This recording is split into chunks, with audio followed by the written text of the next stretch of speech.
The morning alarm buzzed through Research Outpost Omega-7, but Dr. Emma Reed was already awake, tending to her small garden in the hydroponics bay. She hummed softly while checking each plant, her fingers gentle as she adjusted nutrient levels and pruned dead leaves. The other researchers often joked that Emma could make flowers bloom in vacuum, but she simply understood that everything alive needed care and attention.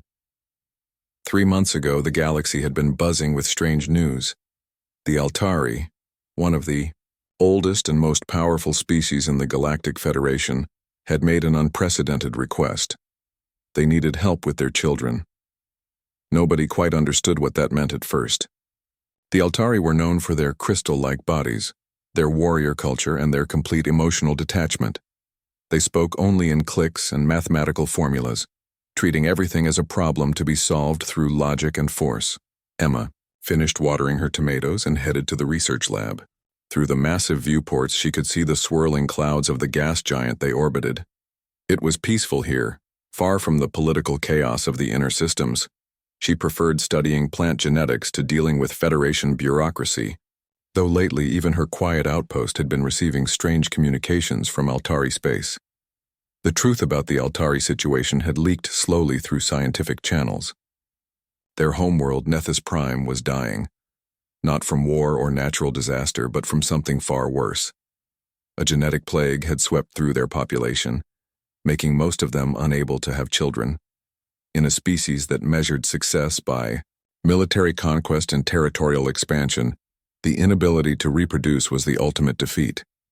What made it worse was that the few Altari cubs who were born seemed to be failing to thrive.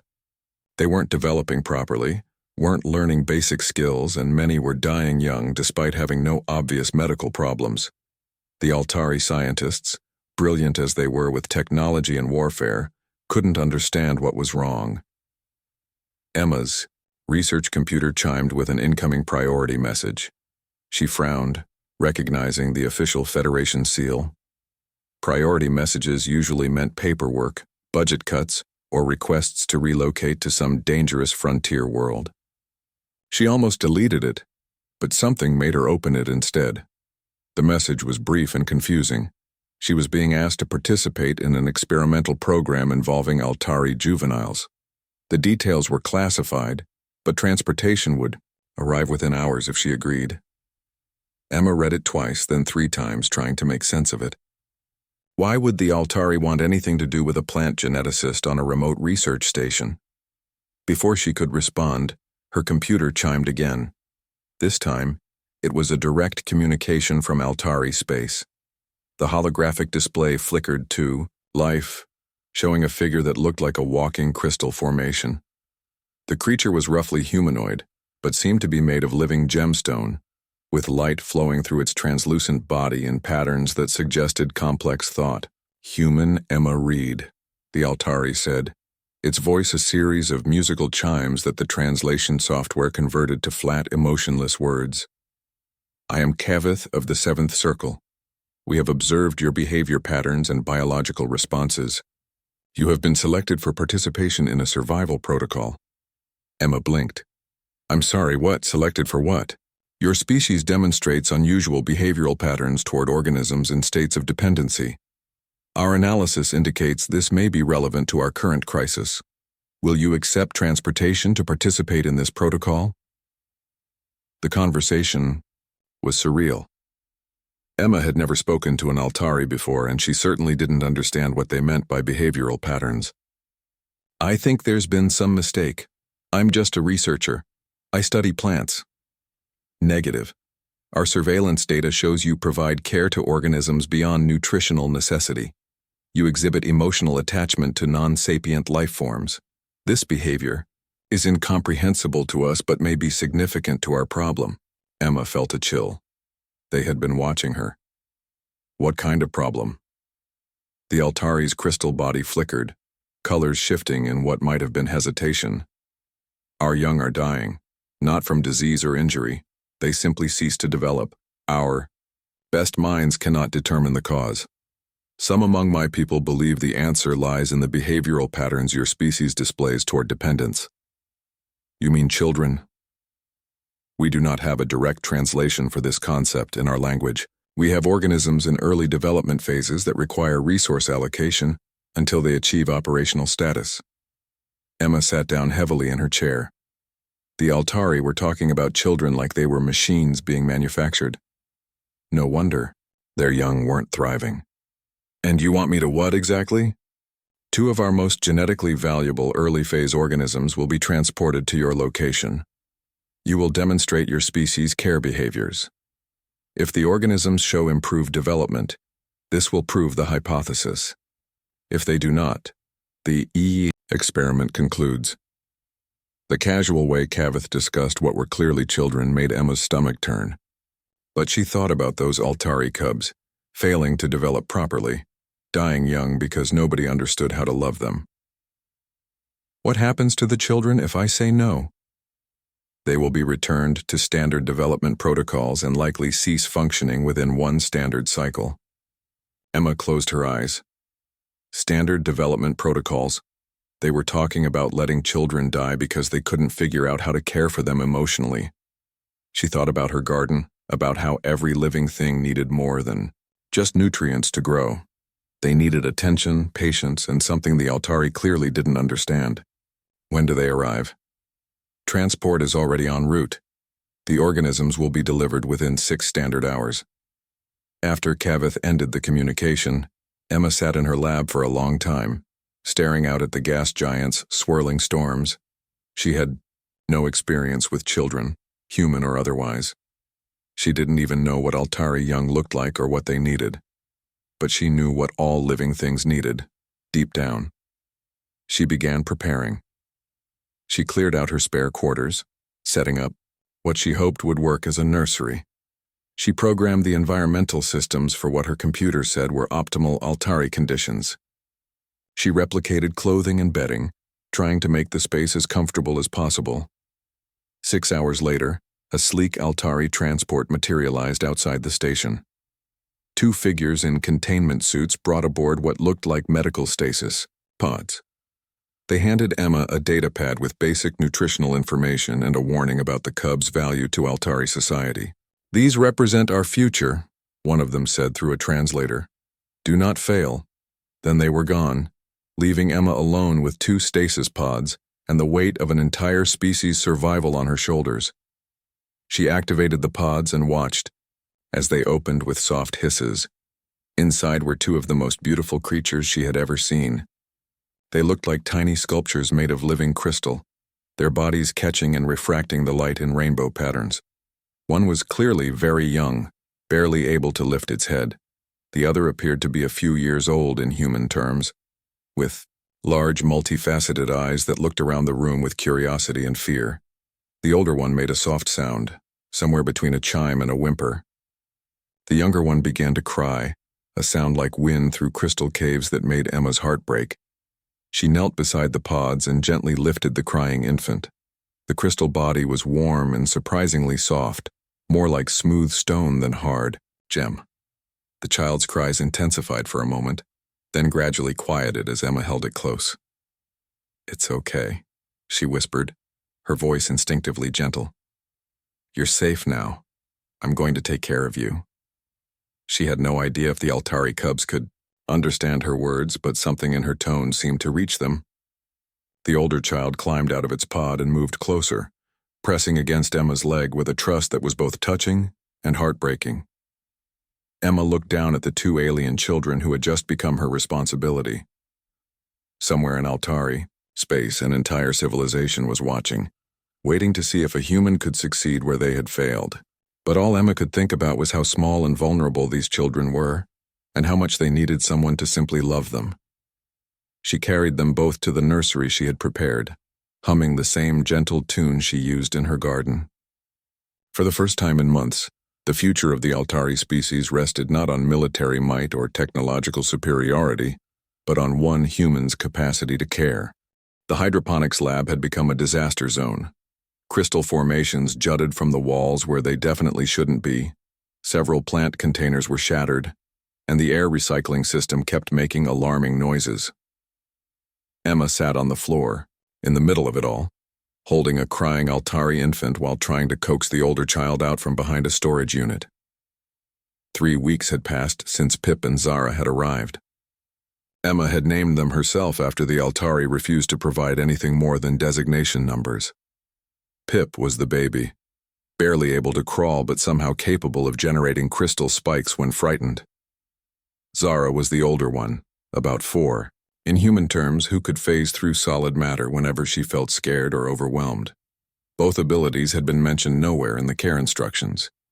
"Come on, sweetie," Emma called softly to Zara, who was currently halfway through the wall, her crystal body flickering in and out of visibility. "I know the alarm is scary, but we need to turn it off together." The fire suppression alarm had been triggered when Pip's crystal spikes punctured a coolant line. The infant wasn't hurt, just confused and frightened by all the noise and lights. Emma had learned that Altari young were incredibly sensitive to environmental changes. Too much noise, too bright lights, even the wrong temperature could send them into defensive mode. What the Altari had failed to mention was that their defensive modes could wreck a space station. Zara's head emerged from the wall, her large eyes reflecting the emergency lights in fractal patterns. She made a series of clicking sounds that Emma had started to understand meant uncertainty or fear. Over the past weeks, Emma had been learning to interpret the children's body language and sounds. The Altari who had dropped them off hadn't provided any information about communication methods. I know, Emma said, shifting Pip to one arm and reaching out toward Zara. "But look, Pip isn't hurt. He's just scared. And when we're scared, what do?" This had become their routine. When something frightening happened, Emma would gather both children close and talk them through it. She had discovered that Altari young craved physical contact, despite their species' reputation for emotional distance. They would curl up against her for hours, their crystal bodies warm and smooth, their internal light patterns gradually settling. From chaotic flashes to steady rhythmic pulses, Zara phased fully back into normal space and moved cautiously toward Emma. The child's crystal form was more complex than Pip's, with intricate patterns that shifted color based on mood. Right now she was displaying deep blues and purples that Emma had learned indicated distress. "That's it," Emma encouraged, holding out her free arm. Zara rushed into the embrace, and immediately both children's light patterns began to synchronize with Emma's heartbeat. It was something Emma had noticed in the second week, and it still amazed her. When she held them both, their crystal bodies would pulse in rhythm with her heart, as if they were trying to match her life force. The alarm finally shut off as the station's repair system sealed the coolant leak. Emma sat in the sudden quiet, holding 2 alien children who had already changed her life completely. She had sent regular reports to the Federation, documenting the children's development, but she kept the most important observations to herself, like how Pip had taken his first steps not toward food or toys, but toward Emma's voice when she had called to him from across the room, or how Zara had begun mixing Altari clicks with sounds that resembled human words, creating a hybrid language that neither species had ever heard before. The most remarkable change was in their crystal abilities. According to the data the Altari had provided, young cubs shouldn't develop defensive crystallization until adolescence. Yet both Pip and Zara were demonstrating advanced abilities. Emma suspected it was connected to their emotional state. When they felt safe and loved, their powers seemed to grow stronger and more controlled. She had tried to explain this in her reports, but the Federation scientists didn't seem to understand. They kept asking for measurable data, biological samples, neurological scans.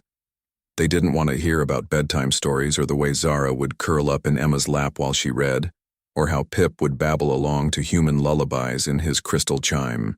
The communication system chimed with an incoming message.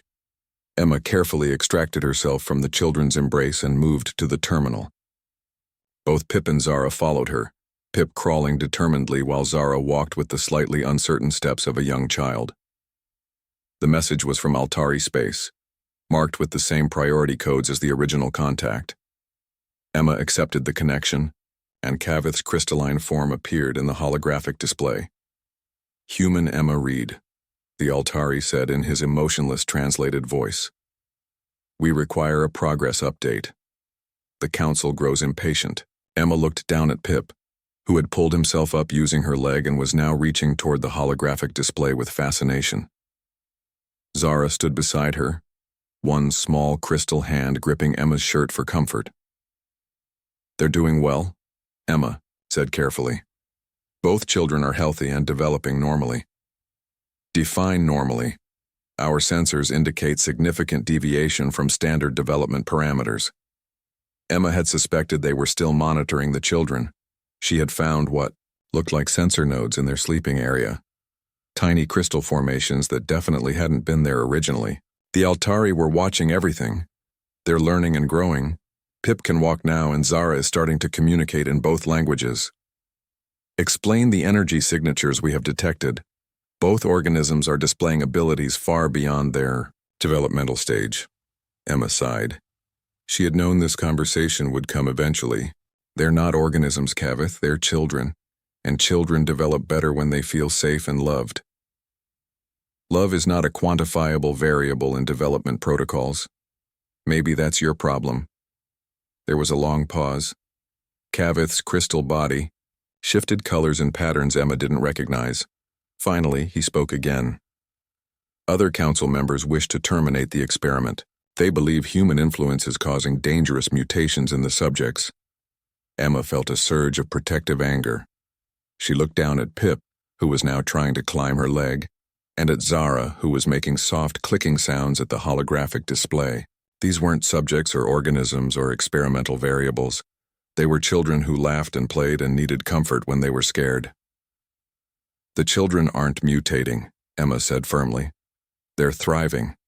For the first time in months, they're happy and healthy and growing. Isn't that what you wanted? We wanted operational efficiency in development processes. Instead, we observe behavior patterns that serve no logical function. The older subject creates crystalline formations with no defensive or offensive utility. The younger subject generates energy fields with no measurable purpose." Emma knelt down and picked up Pip, who immediately snuggled against her shoulder. Zara moved closer, pressing against Emma's side. She thought about what Kavith had described. Zara's recent crystal formations had been beautiful, complex structures that served no practical purpose except to make her happy. Pip's energy fields were gentle and warm, appearing whenever he was content. "They're not making weapons," Emma said quietly. "They're making art. They're expressing joy. Joy serves no survival function. Joy is what makes survival worthwhile." Another long pause. In the background of the transmission, Emma could hear other Altari voices, rapid clicking and chiming that the translator couldn't keep up with. When Kavith spoke again, his voice seemed somehow different. "The council will make a decision soon. Continue your protocols until further notice." The transmission ended, leaving Emma alone with the children and a growing sense of unease. She looked down at Pip and Zara, who were both looking up at her with trust and affection that broke her heart. "Don't worry," she whispered, holding them both close. "Whatever happens, I won't let anyone hurt you." That evening, as she tucked both children into their shared sleeping area, Emma made a decision.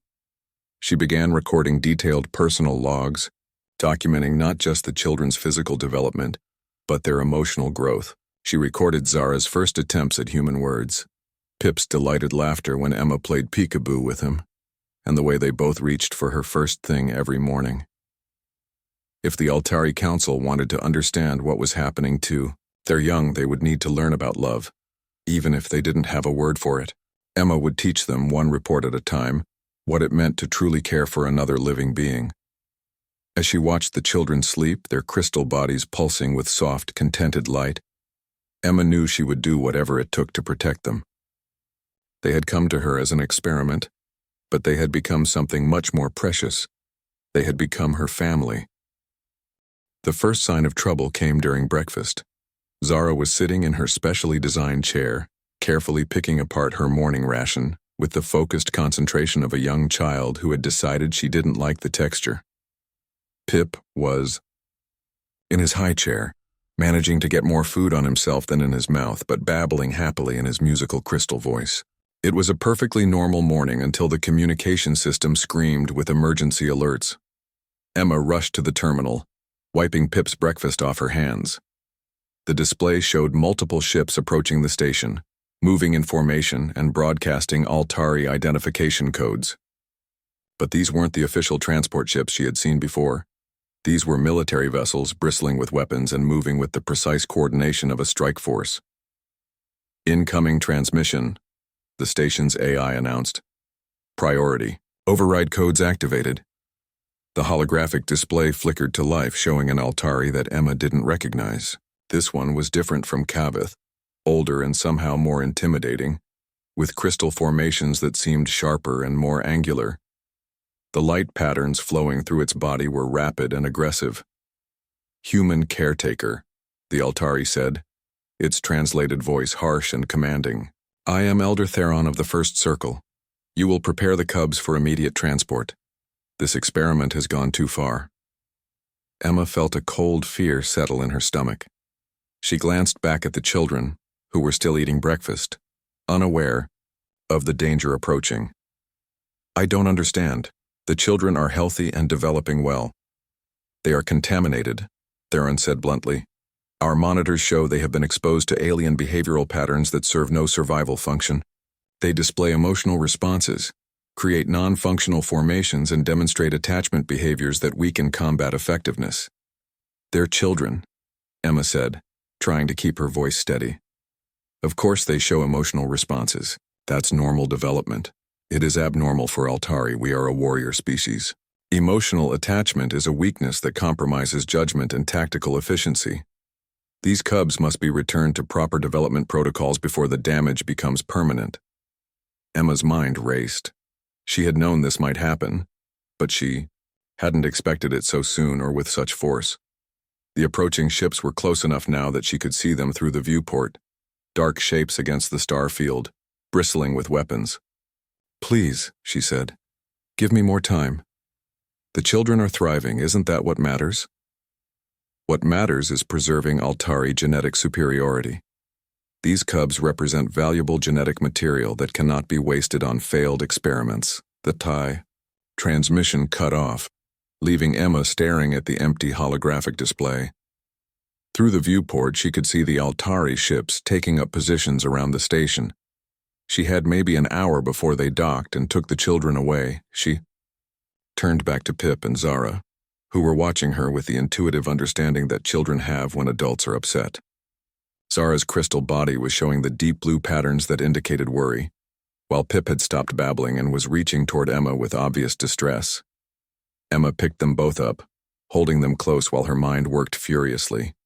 The station had defensive shields, but they were designed to protect against asteroids and solar radiation, not military-grade weapons. She could try to run, but the station wasn't equipped with faster-than-light drives. The Altari ships would catch them easily. Then the communication system chimed again. This time, it wasn't the Altari. The display showed the bridge of a Federation research vessel with a human woman in a science officer's uniform. Dr. Reed, this is Commander Lisa Santos aboard the research vessel Discovery. We've been monitoring Altari communications and we know what's happening. Are you and the children safe? Emma blinked in surprise. Yes, for now. But there are Altari warships surrounding the station. They want to take the children back. We know. We've been following your reports through the Federation Research Network. What you're doing with those children is remarkable. Dr. Wilson at the Child Development Institute has been analyzing your data, and Dr. Roberts from the Xenobiology Department thinks you've made one of the most important discoveries in interspecies relations history. Emma felt a flutter of hope. She hadn't realized her reports were being widely shared. Can you help us? We're trying. Discovery isn't a warship, but we've got some diplomatic weight. More importantly, you're not alone in this. There are other researchers who want to understand what you've learned. Over the next hour, as the Altari ships maintained their positions around the station, Emma found herself in communication with scientists from across Federation space. Dr. Alex Chen, child psychologist studying development patterns in multi-species environments. Captain Rosa Martinez, a former Marine who had experience raising children in difficult circumstances. Dr. Kevin Park, a xenobiologist who specialized in interspecies communication. They were all fascinated by Emma's work with Pip and Zara. More than that, they understood what it meant. Emma had proven that Altari young could develop normally, even exceptionally, when given proper emotional care. It wasn't a minor scientific discovery. It was a fundamental breakthrough in understanding how sentient species developed. The problem is, Dr. Chen explained over the communication link, the Altari don't understand what you've done. To them, emotional development looks like weakness or contamination. They can't see that you've actually helped their children become stronger. What can we do? Emma asked, watching Pip play with a simple toy while Zara drew pictures with crystalline formations that sparkled in the light. We make them understand, Captain Martinez said firmly. Show them what their children have become, not contaminated or weakened but evolved. The plan they came up with was simple but risky. Instead of hiding from the Altari, Emma would invite Elder Theron aboard the station. She would show him exactly what Pip and Zara had learned, demonstrate their abilities, and prove that emotional development had made them stronger, not weaker. When Theron's transport docked with the station an hour later, Emma was waiting with both children. She had dressed them in their best clothes and spent time helping them understand what was about to happen. Zara, with the solemnity of a 4-year-old trying to be grown up, had promised to be on her best behavior. Pip just gurgled happily and reached for everyone he saw. Theron entered the station with 2 other Altari, all of them moving with the precise controlled steps of trained warriors. Emma had never seen adult Altari in person before, and they were intimidating. They stood nearly 7 feet tall, their crystal bodies sharp and angular, light flowing through them in patterns that suggested constant tactical analysis. But as soon as they entered the living area, something changed. Pip saw them and made a sound Emma had never heard before, a complex series of musical chimes that seemed to express pure joy. He struggled in Emma's arms, reaching toward the adult Altari with obvious excitement. Zara was more cautious, but she moved forward and spoke, in careful Altari clicks the first time Emma had heard her use her native language fluently. Whatever she said made Theron's crystal body flicker with surprise. She says. Theron paused, his translated voice uncertain for the first time. She says she is happy to meet others of her kind. She wants to show us what she has learned. What followed was unlike anything Emma had expected. Zara began creating crystal formations, but these weren't the simple defensive spikes the Altari were used to. These were complex, beautiful structures that told stories. Emma watched in amazement as Zara used her abilities to create a crystalline narrative, showing her life on the station, her daily routines with Emma, and the games they played together. Pip, not to be outdone, began generating energy fields that responded to emotion and sound. When Emma hummed a lullaby, his energy field pulsed in harmony. When Zara laughed, his field sparkled with colors Emma had never seen before. The adult Altari stood transfixed. These weren't the defensive, purely functional abilities they expected from their young. These children were using their natural powers to communicate, to create, to express joy and love. This is impossible, one of Theron's companions said. Cubs cannot generate controlled energy matrices of this complexity. They can when they're happy, Emma said quietly. When they feel safe and loved, their abilities grow stronger and more sophisticated. Theron moved closer to the children, his massive crystal form towering over them. Emma tensed, ready to protect them if necessary. But instead of threatening them, Theron knelt down to their level. Pip immediately reached out and touched Theron's crystal hand, his small fingers tracing the complex patterns in the elder's body. Theron's light patterns shifted dramatically, becoming softer and more varied than Emma had ever seen in an Altari.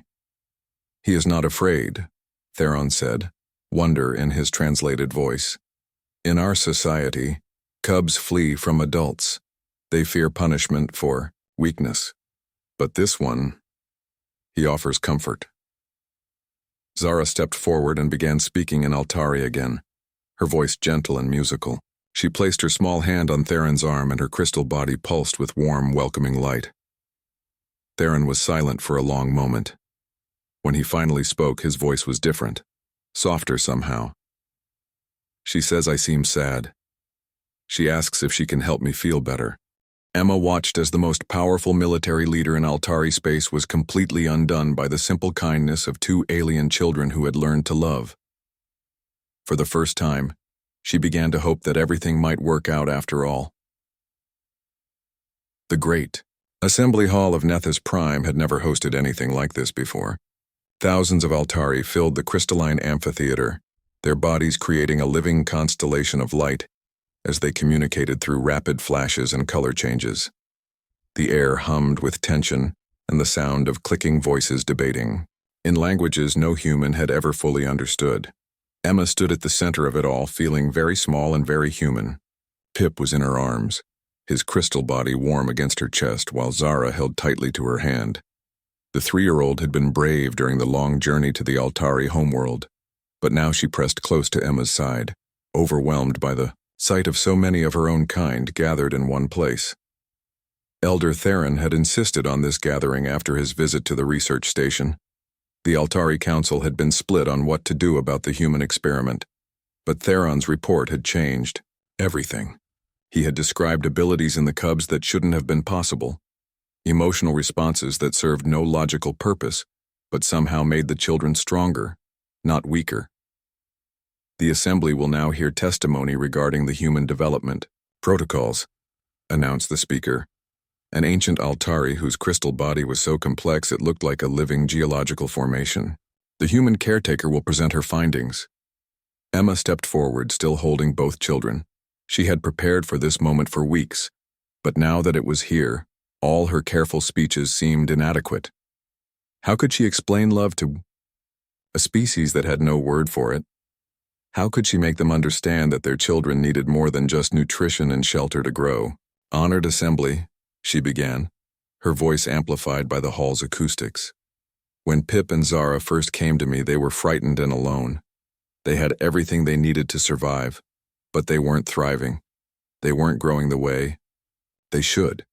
Her words were translated into Altari through thousands of individual communication devices, creating a cascade of clicks and chimes that filled the hall. The visual translation appeared as light patterns on the walls, but Emma knew that much of what she wanted to say couldn't be translated directly. The first thing I noticed was that they craved physical contact. They wanted to be held, to be touched gently, to feel safe. When I provided that comfort, they began to develop abilities far beyond what your records suggested was possible. As Diam, if responding to her words, Pip made a soft sound and created a small energy field around himself and Emma. The field sparkled with gentle colors, extending to include Zara in its warm glow. A murmur ran through the assembly as thousands of Altari witnessed abilities they had never seen in their own young. But it wasn't just physical development, Emma continued. They learned to communicate not just with words and clicks, but with emotion. They began creating beautiful things for the joy of creation itself. Most importantly, they learned to care for others, to offer comfort when someone was hurt or afraid. Zara tugged on Emma's sleeve and whispered something in their private hybrid language. Emma smiled and nodded. Zara wants to show you something. The little Altari stepped forward and began to sing. It wasn't quite human music and wasn't quite Altari communication, but something entirely new.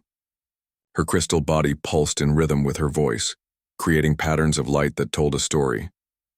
It was the story of her life with Emma, of learning to trust, of discovering that the universe could be kind as well as dangerous. As she sang, Zara began creating crystal formations that grew from the floor of the assembly hall. They weren't weapons or tools or defensive structures. They were art, pure and simple, beautiful formations that served no purpose except to bring joy and wonder to those who saw them. The effect on the assembly was immediate and profound. Adult Altari began making sounds Emma had never heard before, soft harmonics that their translation devices couldn't interpret. Some of them were creating light patterns that pulsed in rhythm with Zara's song, an unconscious response to beauty that their logical minds couldn't explain. When Zara finished, Her song, the hall fell into complete silence. Even Pip seemed to sense the importance of the moment, his usual babbling replaced by an expectant quiet. Elder Theron stood up in the front row. His massive crystal form caught the light from Zara's formations, creating rainbow patterns across his body. The assembly has witnessed abilities that should not exist according to our understanding of cub development. We have also observed behavioral patterns that serve no survival function. Emma felt her heart sink. This sounded like the beginning of a condemnation, a formal rejection of everything she had tried to achieve. But Theron continued, his voice carrying clearly through the vast hall. We have also observed something else. These cubs are not weakened by their unusual development. They are stronger.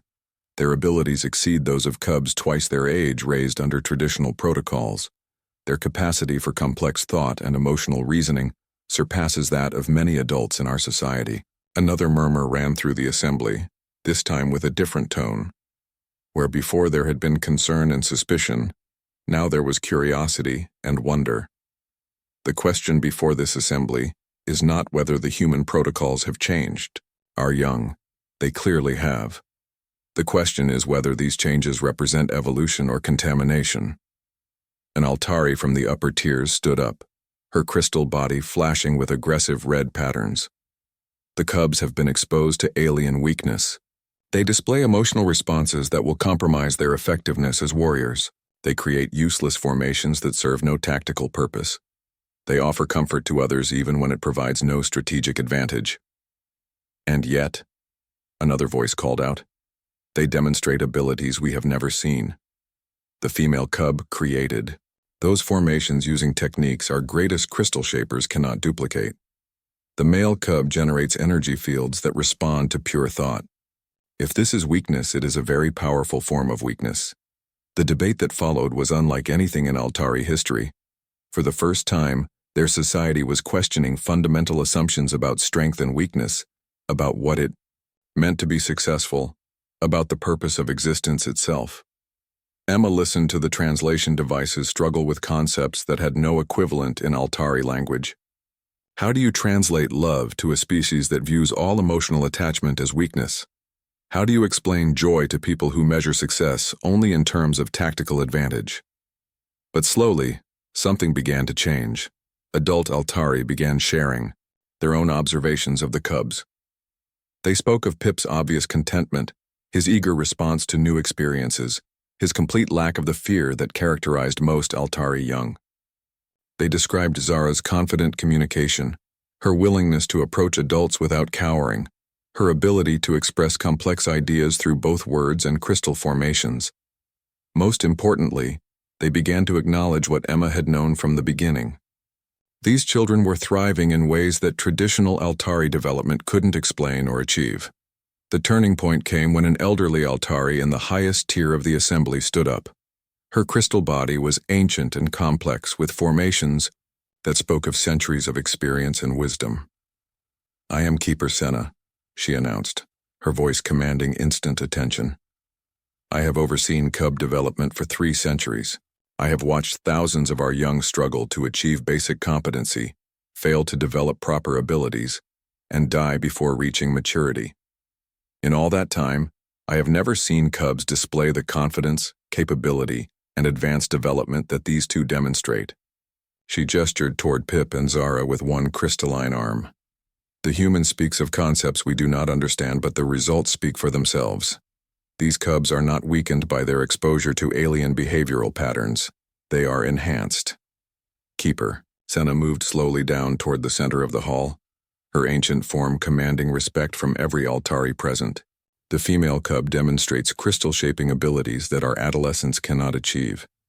The male cub generates energy fields with precision that typically requires decades of training.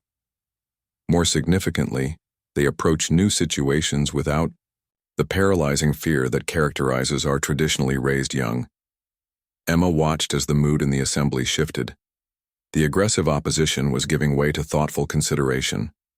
Even the Altari who had initially called for the children's return were beginning to show the flickering light patterns that indicated uncertainty and reconsideration. But the most remarkable aspect of their development, Senna continued, is not their abilities but their resilience. They face new challenges with confidence rather than fear. They seek solutions rather than defaulting to defensive protocols. They demonstrate initiative and creativity that we have not seen in our young for generations. Zara tugged on Emma's hand again and whispered another request in their hybrid language. Emma looked down at the child, surprised by what she was asking. Zara wants to speak to the assembly herself, Emma announced. A wave of shock ran through the gathering. Altari cubs never addressed adult assemblies. They were expected to remain silent until they achieved full development status. But Elder Theron nodded his approval. Let the cub speak. Zara stepped forward, her small crystal form dwarfed by the massive amphitheater around her. But when she began to speak, her voice carried clearly through the hall, amplified by her own crystal resonance abilities. She spoke in pure Altari, no human words, mixed in, her communication flowing in the rapid clicks and harmonics of her birth language. But what she said was unlike anything the assembly had ever heard from one of their young. The translation devices struggled to convert her words, but the meaning came through clearly enough. Zara was telling the assembly about her life with Emma, but not in the simple terms of a child describing daily routines. She spoke with philosophical depth about the nature of care and trust, about the difference between existing and thriving, about what it meant to feel safe enough to explore one's own potential. She is discussing abstract concepts, one of the assembly members said in amazement. Complex philosophical frameworks that cubs should not be able to comprehend. More than that, added another, she is questioning our fundamental assumptions about development and strength. She is engaging in the kind of analytical thinking we expect only from our most advanced adults. As Zara continued speaking, something unprecedented began to happen. Adult Altari throughout the assembly began responding to her words not with the condescending patience typically shown to young ones, but with genuine intellectual engagement. They were asking questions, requesting clarification, treating a 4-year-old cub as an equal participant in philosophical discourse. Emma realized she was witnessing the first real conversation between Altari adults and young in their species' recorded history. When Zara finished speaking, she created one final crystal formation. This one was different from her earlier artistic creations. It was a complex geometric structure that somehow managed to represent the relationship between herself, Pip, Emma, and the larger community around them. The formation showed how individual strength could be enhanced through connection rather than diminished by it. The assembly fell silent again, but this time the quiet was filled with contemplation rather than shock. Thousands of adult Altari were processing ideas that challenged everything they had believed about development, strength, and the nature of their society. Elder Theron stood up once more. The evidence is clear. The human development protocols have produced results that exceed our traditional methods in every measurable way. The question now is not whether to continue this experiment, but whether to expand it. You mean, Emma began, hardly daring to hope.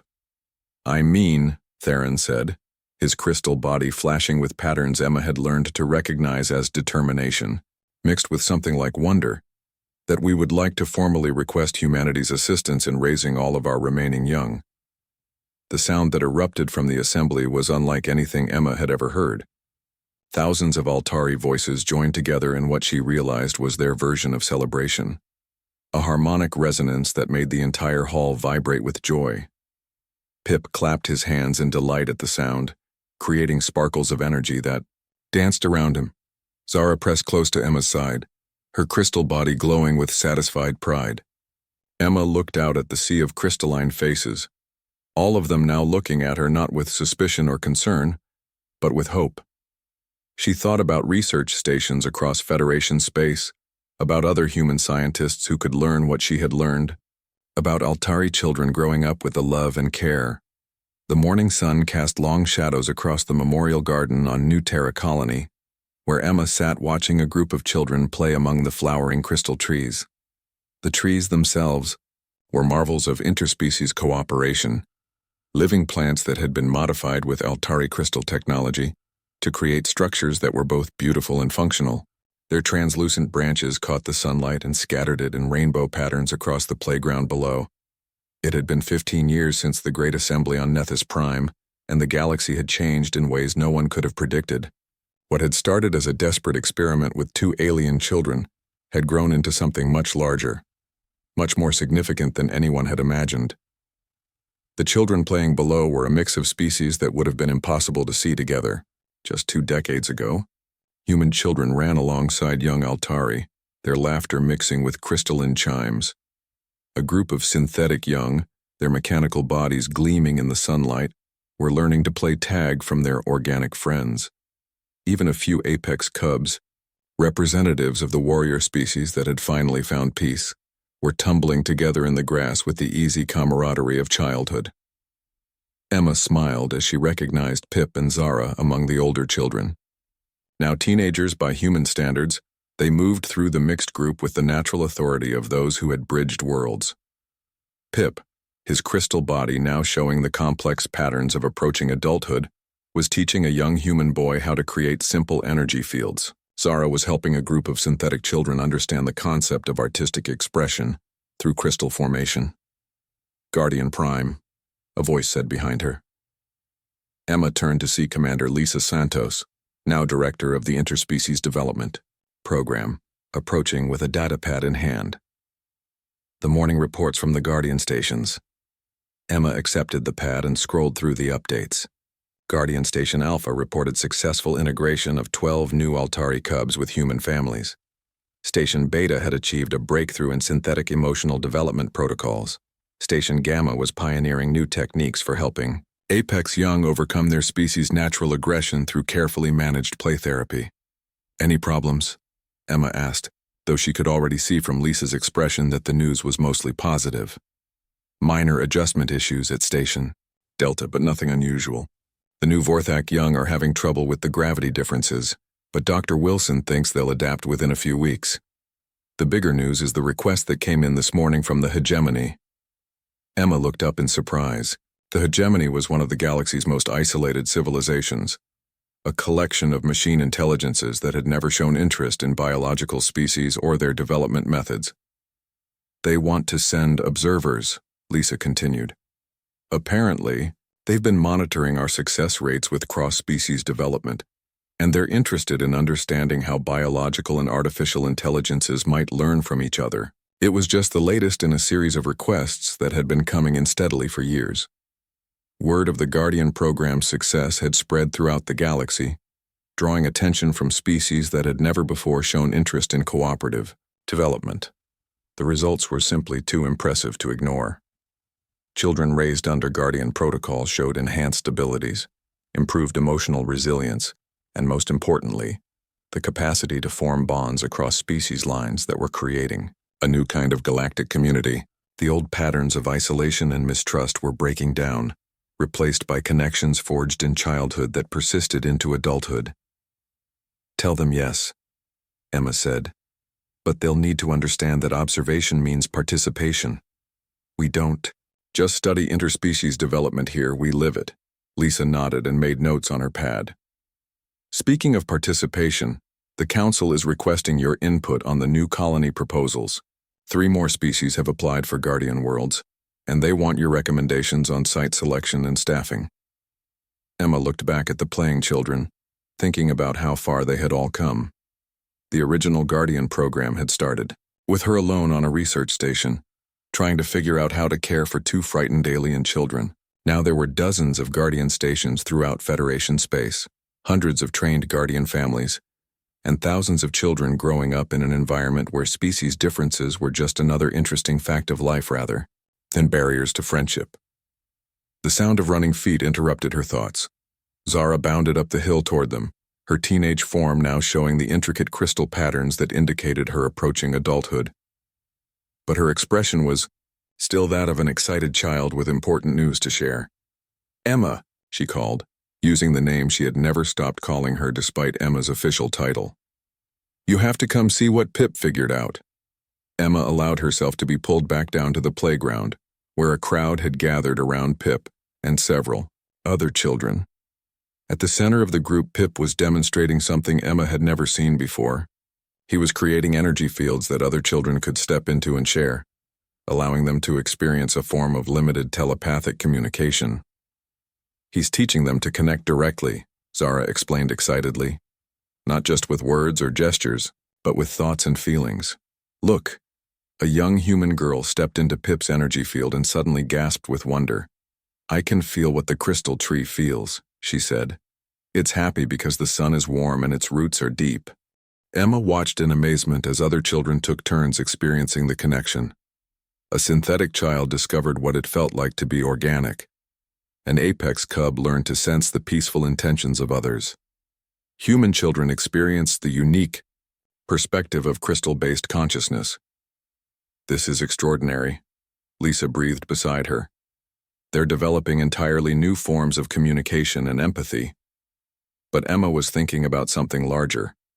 She watched as children who had been strangers minutes before were now playing together with the deep understanding that came from literally sharing experiences. They weren't just learning to tolerate differences. They were learning to celebrate them, to see how diversity strengthened their community rather than threatening it. It's what we hoped for, Emma said quietly. But it's bigger than we ever imagined. That evening, after the children had been settled into their dormitories, and the day's activities had wound down, Emma found herself back in the memorial garden. This time she wasn't alone. Pip and Zara had joined her, now old enough to understand the magnitude of what they had helped create. Do you ever think about how it started? Zara asked, settling cross-legged on the grass beside Emma's bench. When we were just scared little kids who didn't understand anything?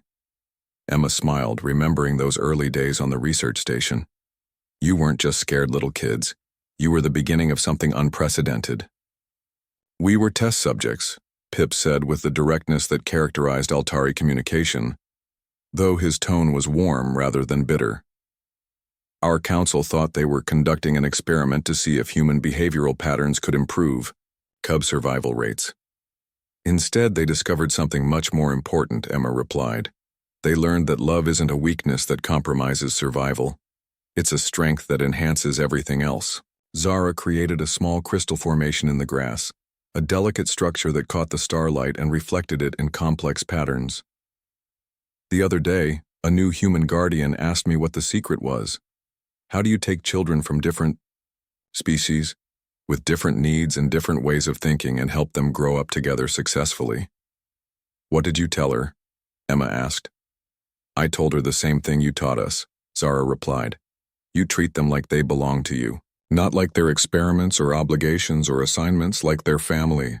Pip nodded, his crystal body pulsing with the gentle light patterns that indicated contentment.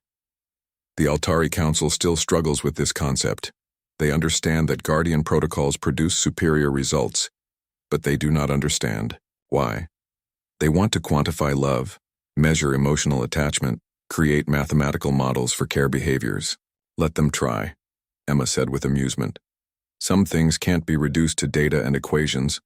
Some things just have to be lived. They sat together in comfortable silence, watching the stars emerge in the darkening sky. Somewhere among those stars were dozens of Guardian stations, hundreds of families raising children who would grow up to see the galaxy not as a collection of competing species, but as a community of different peoples sharing the same universe. Emma, Zara said softly. Thank you. For what? For seeing us as children instead of test subjects. For loving us when you didn't have to. For showing the galaxy that taking care of each other isn't weakness. It's the strongest thing we can do. Emma reached out and pulled both of them close, marveling at how natural it felt despite the fact that one was crystalline and the other was human. They had become family in every way that mattered, bound not by genetics or species membership, but by something deeper and more enduring. Thank you both, she replied, for teaching me that family isn't about who you're born to. It's about who chooses to love you and who you choose to love back. Above them, the stars shone down on a galaxy that was slowly learning the same lesson, one child at a time. The future was bright with possibility, built on the foundation of love that had started with two frightened alien children and one human who had simply chosen to care.